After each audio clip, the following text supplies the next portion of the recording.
Hi folks, thanks for clicking on the video. This is Trevor over at Vigilant Guitars. This is going to be a coda video in regards to the mathematical and microtonal video I did a few weeks back in regards to how you lay out an equal temperament fingerboard.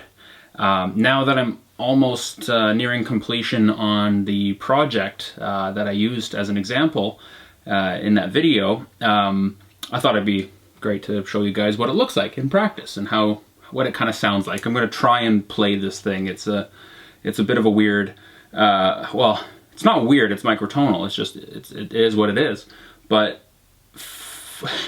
it really does expose how much muscle memory is stuck in your hands and how introducing it's just an extra fret. It's conceptually pretty simple. How much that extra fret really messes with your muscle memory, your brain, and I'm gonna do my best. I'll see what I can do. But without further ado, I'll bring you in and you can have a closer look at the guitar. All right, and here she is. So as I mentioned, there still are a few odds and ends to install. I'm just missing some humbucker ring screws. I only have them in chrome. So this is a Vigilant Mark 1 microtonal baritone. The scale length roughly measures out to 27 inches. I work in metric, but it's 27 inches for a nice easy number. So working from the bottom up, we've got a two-piece alder body, a in-house bridge, again made by Heatley Guitars. Got to go check out Heatley up in Campbell River. Amazing guy, and he's been starting to manufacture bridges, so that's really awesome. Aluminum pickguard, push-pull pots for coil split of the two humbuckers. Humbuckers are made by Renofin, again here in Victoria, so we're keeping the guitar as local as we can. Just my stock specs: Alnico 5, high output, all great. Three-way switch is, you know, pretty self-explanatory. Neck both bridge. Now the real magic, of course, is over here. Look at that. Up here on the fingerboard we have, of course, 48 frets. We have a Wenge fingerboard, ebony headstock veneer, ebony truss rod cover, some Graphtec ratio tuners, which are fantastic. They're especially great for baritone and drop tuning. I find this string gauge is quite thick. It's a baritone set, of course, so we've got a 14 to 68. Now on the back we have a three-piece multi-laminate neck, the ratio tuners, of course, and now this is a set neck heading into of course, the green stained alder body, back plate for the three-way switch, and the anchor plate for the stock bridge.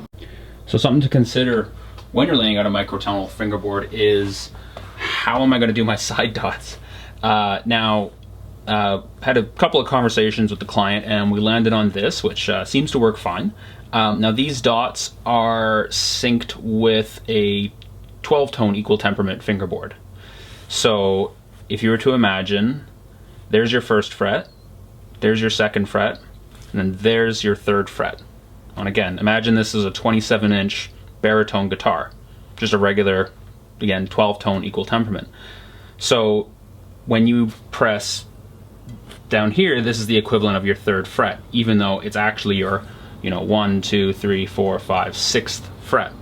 Now this is a 24 equal temperament baritone neck, so you have half flats and half sharps in between your regular scales. So you've got, imagine if you were to play, there's your open string, first fret, second fret, third fret. So the side dots carry up that way. This will be your fourth fret, fifth fret, sixth fret, seventh fret, so on and so forth. Now, of course, the visual logistics of it, you have to kind of wrap your brain around this. I still haven't. I've been kind of playing with it for the past day or two, and I'm still not very good at it. I'm not a really good guitar player anyways, but compared to some of the guys that come through here. So it's tricky for me. A lot of it's in my muscle memory, but that's it's. Now you could easily do, say, something like every dot is every fret. That would absolutely be well warranted. You could also do the opposite. Every dot might be a microtone. There's a few ways to go about it, but it's some ways it's amazing how much the visual memory is carried out just by a simple piece of plastic drilled into the side of the wood. So something worth noting.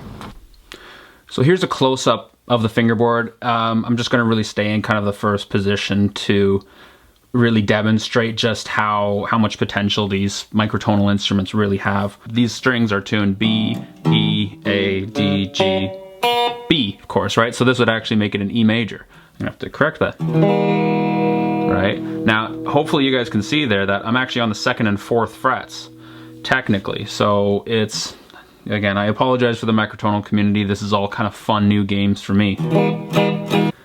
So an E major, right? You get some, like, I'm gonna start kind of playing around on some of the microtonal frets.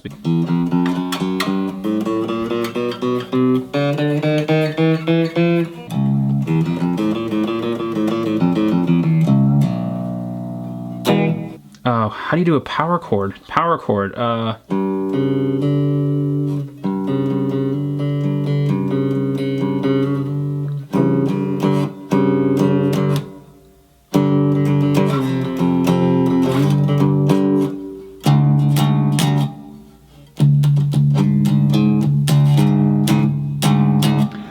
it definitely lends itself to kind of the heavier side of things, of course.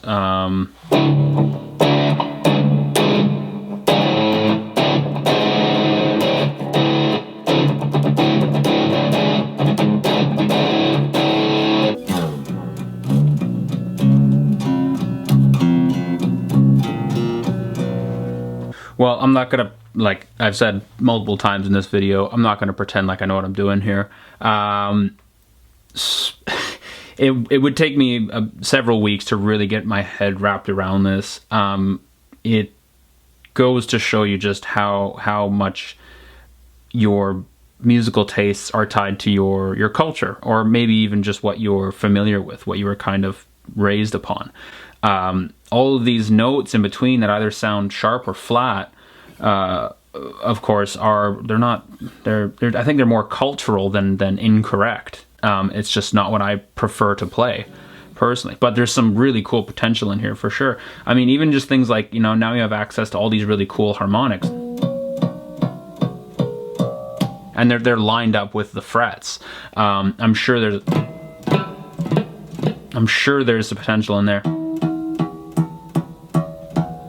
I'm sure if this was tuned to standard E, I might have a bit of a better time, but it's just, there's so many foreign things going on to me at this moment, which for anyone looking to really get out of a creative rut, this might be a great tool to really open your eyes to some new potential licks, tones, harmonies, rhythms, anything. So again, thanks for clicking on the video. This was just meant to be a real short update to the microtonal mathematics video.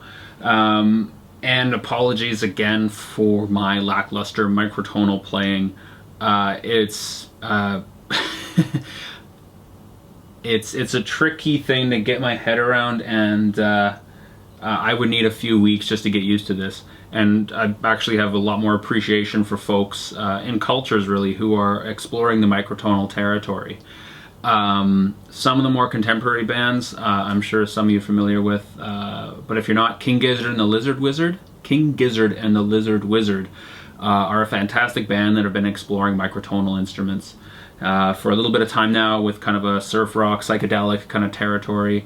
If you use them as a jumping off point, that will invariably head you down a rabbit hole where I'm sure you'll be surprised. You're also going to be on a freight train to some Arabic, Middle Eastern music, Byzantine stuff. It gets pretty crazy. The crazy part is just how unfamiliar we are here in the West, especially, you know, the west coast of Canada. How unfamiliar we are with these instruments that have been around for thousands of years, but we've just always assumed that 12-tone equal temperament is the standard, and you have to kind of go back and really realize, no, not your idea of music is not, it's not the standard thing around the world, nor has it been for a long time. So For folks who obviously use things like violins or fretless instruments, fretless bass, cello, things like that, this might be you know, kind of a laugh, because their strength is really in training their ears to either hit on or accessorize these microtonals, harmonies and things. So it's odd for a fretted player, someone who's been playing on a fretted instrument for over 15 years. It's very weird. But again, if you're in a creative rut, get one of these things. It's amazing just how much like potential there is to kind of play around with this. If you start messing around with effects, especially on an electric instrument, this thing holds a lot of potential to be a game changer. There is a whole wide world of different microtones that it has a big family tree. So imagine, if you will, take your basic major scale, you know, whole, half, whole, half being whole steps and half steps between semitones, and now imagine you've got quarter tones, again 24, and you're doing whole steps and half steps to accessorize this a scale in particular. Now you can manifest that scale on a fingerboard by adding or removing frets to represent whole tones and half tones. So if there's certain microtones that you really don't want, they're just not jiving with whatever tuning you really want to set your instrument in, you can just simply ask the builder to not include them in the fingerboard.